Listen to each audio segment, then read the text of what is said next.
자, 현재 호르무즈 통항을 위한 미국을 제외한 40개국의 정상들이 화상회의를 진행하기로 했다고 하는데요. 이재명 대통령도 참석하기로 하셨다고 합니다. 얼마나 발언권 내지는 영향력이 쥐어질지 모르지만 사실은 항행 자유가 이루어지게 되면 그쪽 안에서 지금 가장 필요로 한 기술과 제조업과 물품들을 공급할 수 있는 게 대한민국이라는 점에서 아마도 상당한 영향력, 외교적 영향력을 발휘하실 걸로 예상이 되고요. 그만큼 한국의 위상이 확 올라가는 기회가 생길 거라고 봐져요. 네. 자, 영국의 스타머 총리와 프랑스의 마크롱 대통령이 공동으로 주재하는 호르무즈 해상 항행의 자유 이니셔티브 화상회의가요. 프랑스 현지 시각으로 17일에 열릴 예정입니다. 아마 물론 오늘 오후쯤 되겠네요, 네, 그럼. 실제로 참석하는 사람들도 있고 화상으로 참석하는 사람들이 있는데요. 일단 우리나라의 이재명 대통령은 화상으로 참석을 합니다. 그래서 약 40개국과 국제 기구들이 참여를 할 예정이고요.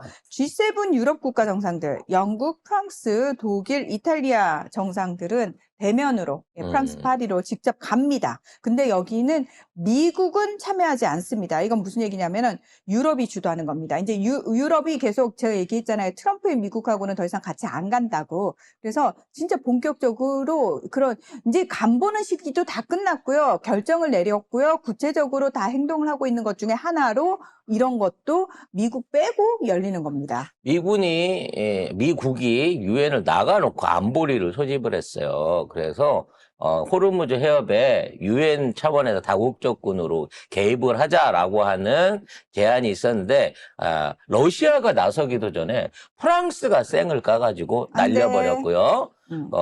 프랑스가 쌩을 까고 있는 동안 파키스탄 유엔 대사는 나타냐후 저거 전범이라고 저거 체포해갖고 재판받게 해갖고 처형해야 된다고 이 얘기를 공개적으로 하고 있어요. 이스라엘 암적인 존재야, 암적인 국가야라고 파키스탄 장관이 또 대놓고 얘기해가지고 이스라엘이 부들부들거리고 난리가 났고요. 근데 예전 같으면 그런 얘기도 못했을 못하지. 뿐더러 그렇죠. 못하지. 진행하는 차원에서 발언을 막았을 거거든요.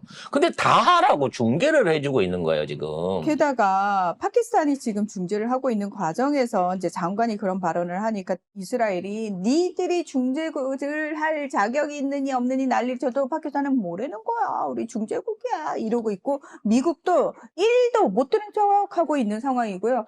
튀르키 에르도안 대통령은 네타냐후 너 이 새끼 너는 히틀러야 막 이러고 대놓고 이야기를 하고 있는데 또 부들부들 그러니까 지금 이스라엘은 전 세계로부터 쳐받고 있는 상황입니다. 그러니까 예전에는 미국 등에 업고 미국이 내 말 듣는 애들이야. 난 트럼프도 깔아놓고 미군한테서 전쟁 보고 받으면서 이번 전쟁하고 있어라고 큰 소리를 빵빵 쳤거든요.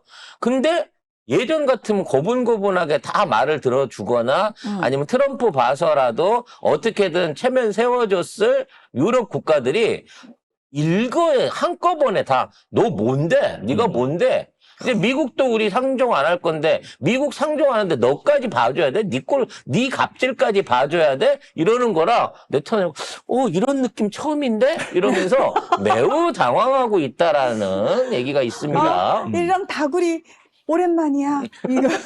근데 중요한 건 우리나라가 참석한다는 거. 여기에. 그렇죠. 우리나라를 끼워준다는 거. 그리고 아마도 중대한 역할을 당연히 하실 걸로 생각이 됩니다.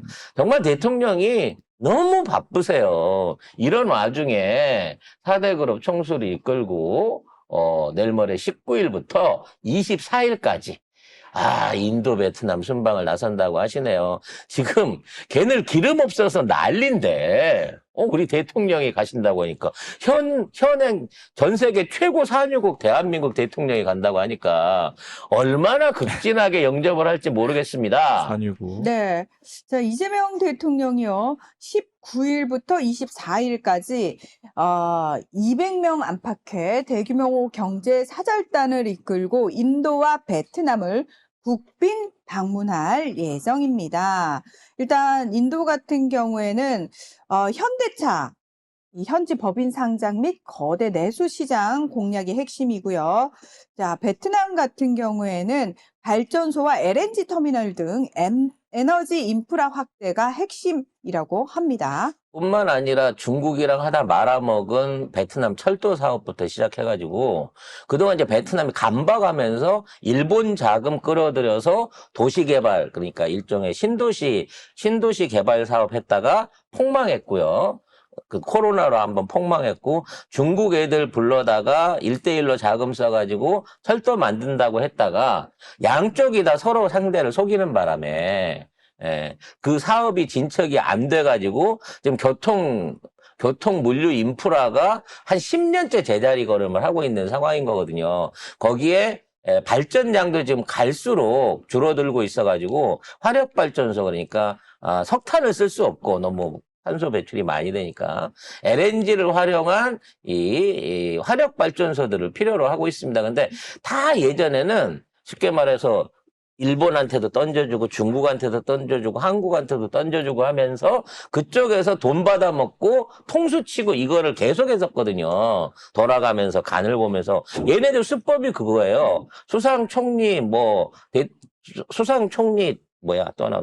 당위원장 요게 있는데 당서기장. 당서기장 요게 주석. 있는 겸 주석. 주석. 그러니까 요 애들이 서로 5년씩 한 번씩 자리를 바꿔가면서 돌려먹기를 한단 말이에요. 그래 놓고 지가 맺었던 조약에 대해서 바뀌잖아요. 그럼 깡그리 무시하고 새로 조약을 맺어요. 그러니까 요런 식으로 국제사회를 속여왔거든.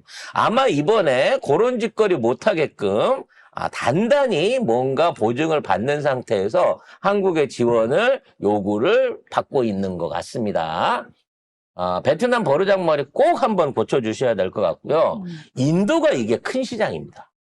왜냐면 인도는 이제 자동차 얘기 나오는데 지금 현대자동차가 일본 자동차를 제끼고 인도 안에서 지금 점유율 1, 2위를 다투고 있고 현재 가장 인기 있는 어떤 사업 중에 하나이기도 합니다만 현대 입장에서는 인도를 생산 기지로 활용을 해갖고 유럽이라든지 동남아 시장을 한꺼번에 먹어버리려고 하는 또 그 생각을 갖고 있단 말이죠. 그렇죠. 진짜 제가 물론 오래전이긴 합니다. 2015년에 제가 인도를 갔다 왔잖아요. 챈나이라는 곳을 인도 남부 쪽에 갔다 왔는데 진짜 공항 들어가면서부터 현다이를 너무 많이 들었어요. 그러니까 거기는 이 현다이 차가 약간 그 벤츠 같은 느낌인 거고요. 현지에서 만들어내고 있는 우리 i30 같은 그 단종된 차량들, 소형 차량들이 국민차처럼 쓰이고 있는 거고, 또 현대가 또 거기서 AS도 잘해주고 그 지원들도 많이 해줘갖고 현대에 대한 그 이미지 브랜드가 막 높거든요. 게다가 제가 현대자동차들 그 공장도 갔다 왔거든요. 부지도 거기는 걸어 다니진 못해요. 일단 다 차 타고 돌아다니는데 안에 너무 잘 돼 있고 인도인들 입장에서는 현대자동차 직원이 되는 게 꿈의 직장인 꿈의 거야. 직장이죠. 꿈의 직장. 그래서 이제 인도도 마찬가지예요. 인도도 사실은 중국을 추월했으니까 지금 14억이 넘는다는 말도 있고 16억까지도 추산하는 분들도 있긴 있는데 인도는 아직 그게 다 안 돼요. 그러니까 여기도 아까 얘기한 것처럼 이 전산화가 꼭 필요한 나라거든. 그렇죠. 근데 이제 그거보다도 가장 중요한 건 뭐냐면 전기하고 철도 인프라가 안 깔려 있어요. 철도는 있는데 100년 전에 영국이 깔아놨던 거를 지금도 그대로 쓰고 있는 거고, 그걸 갖다가 이제 중국이 와갖고, 야, 내가 내 돈 깔고 내가 운영하고 할 테니까 내 돈으로 써라. 그런데 인도 애들이 아니야, 이것도 쓸만해 아직 이러면서 중국한테 그 사업을 안 넘기고 있는 상황이라 일단 철도 인프라를 완전히 새로 깔아야 되고, 더 중요한 건 에너지 인프라예요. 지금 이게 나라가 너무 큰데 전력 소모량은 계속 필요로 하는데 이거를 어떻게든 그 전력 소모를 쓰려고 하면 어디서 수력 발전을 하거나 이런 댐을 짓거나 이런 게 안 되기 때문에 그동안은 다 석탄 발전소를 지어가지고 그걸로 갖고 전력을 만들었어요. 그러니까 공장을 짓거나 신도시를 지면 거기에 하나씩 석탄 발전소를 지은 거고, 그걸 중국이 싸게 지어주고 지네 석탄을 갖다가 몽땅 팔아가지고, 이게 인도의 공기 더럽다 얘기 있잖아요. 그게 다 석탄 발전소 탓이었거든요. 근데 이제 석탄도 생산 한계가 오고 인도도 국제적으로 세계적으로 수출국이 되고 생산 기지가 되려면 에너지를 바꿔야 된다는 거야. 근데 그렇죠. 지금 있는 상황에서 인도가 점핑해서 갈 수 있는 에너지가 뭐가 있냐? 결국은 스마트 원전밖에 없습니다. 그럼 이 스마트 원전이 앞으로 인도에 들어가게 되면 인도가 갖고 있는 인구에다가 생산 인프라에다가 에너지만 딱 보태주게 되면 사실상 중국을 뛰어넘는 엄청난 세계의 공장이 될 수 있는 가능성이 있는 국가거든요. 근데 인도가 일단 영국은 옛날에 지배를 해서 싫고 중국은 전쟁 중이라서 싫어요. 일본 애들은 눈탱이를 하도 많이 쳤기 때문에 20, 30년 동안 인도에 일본 공장이 엄청 들어갔거든. 막 소니부터 막 이런 공장들이 많이 들어갔는데 결국은 끝까지 기술 전수 안 하고 단물만 뽑아 먹다가 나가버렸단 말이야. 그래서 일본에 대한 신뢰도 없어요. 그래서 그때 인도에 들어가갖고 우리나라의 어떤 그 이미지를 바꾸기 시작한 게 대우그룹이었단 말이죠. 그래서 그러한 한국에 대한 좋은 이미지들이 앞으로 한국하고 경제 협력을 하는 데 있어서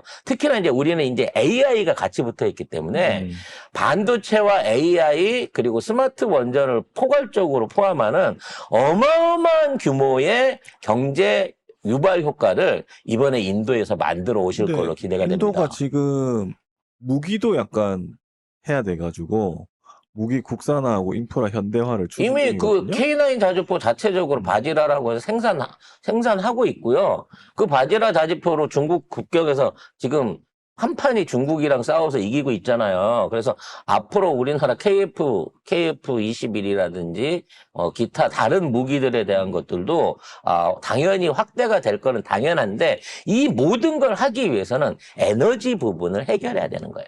이거를 대한민국의 스마트 원전이 담당하게 될 가능성이 높다는 거죠. 그럼 여기서 이제 딜레마가 생기는 거야.